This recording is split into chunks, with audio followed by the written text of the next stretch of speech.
So the reason I'm producing this video today is because Keir Starmer has been in power for a year, and I, like many people, am bitterly disappointed. The election of a Labour government, the first Labour government for 14 years, should have been a moment of great optimism and change. That pretty much was the case in 1997, for example, when Tony Blair was elected. Although some of that was confected. Lots of the people, for example, crowding around Blair in Downing Street were Labour Party staffers. Flags had been handed out. It was a set-piece affair. But that's because the Labour Party back then were good at political communication. Alistair Campbell, this great spin doctor, was great at political communication. Blair was a great communicator of ideas. It was clear to people, in other words, in 1997, why Blair had been elected and why there was this new Labour government. People understood what Blair was about, and they wanted the Labour Party and they wanted him. Now look, that just wasn't the case in 2024.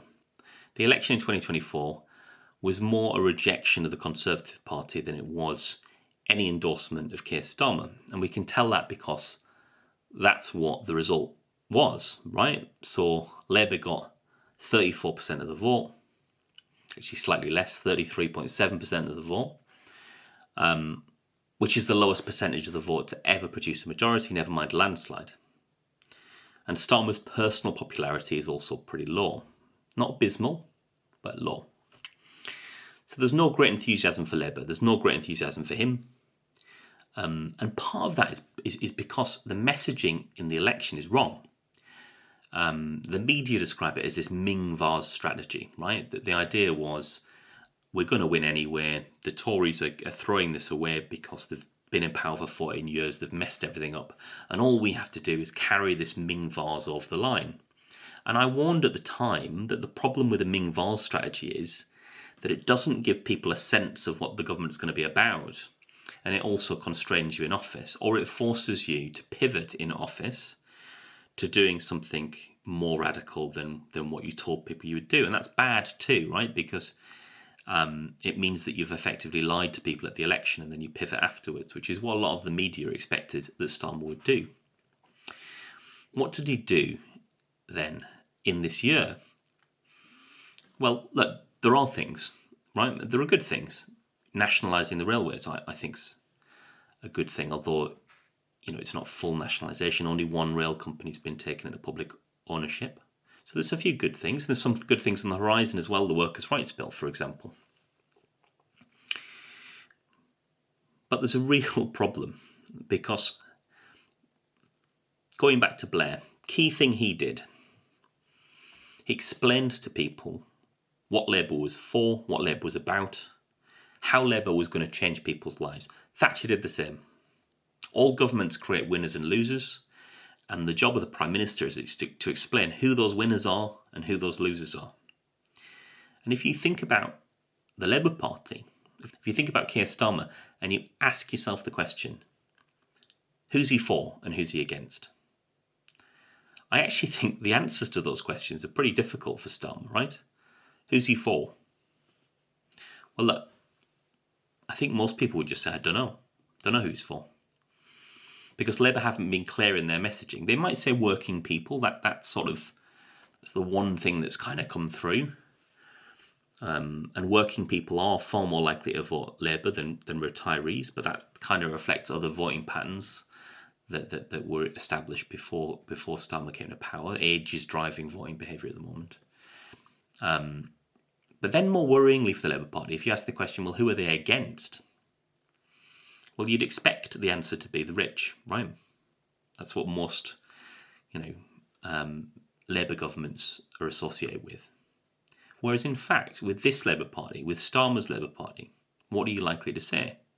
You're likely to say, well, they don't particularly like disabled people. They've threatened to take away people's personal independence payments. They don't like people on benefits. They don't like immigrants. Well, that's going to play well with a section of the electorate. They don't like the elderly. That's not a great message to be sending out. They don't like children.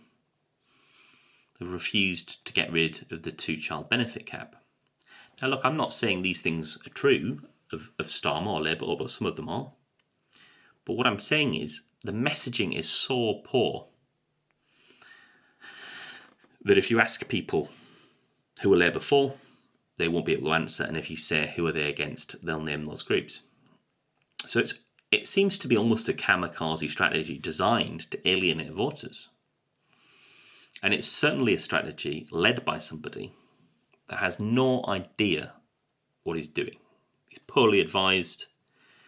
And he doesn't have the political skills necessary to be Prime Minister, in my view. And I just don't think this could be turned around. And so my bold prediction 1 year in is that Keir Starmer will not survive as Prime Minister until the next election. In fact, I would predict that within a year and a half to 2 years, the Labour Party will get rid of him and replace him with somebody else. And I think it's most likely to happen after the next set of local elections, because there are also Welsh elections during the next electoral cycle, and it seems likely at the moment that not only will Labour lose Wales, they'll lose the Welsh Parliament, which they've held since the Parliament was created, the Senedd, but they'll lose it to Reform. And I think when you get to that point, when the polls still don't recover for the Labour Party, Labour MPs will start to smell blood, and they'll also start to worry that if there is an election, or when there is an election rather, they'll lose their seats. So that's my bleak assessment a year in. What do you think? Am I right? Too pessimistic? Maybe I'm not pessimistic enough.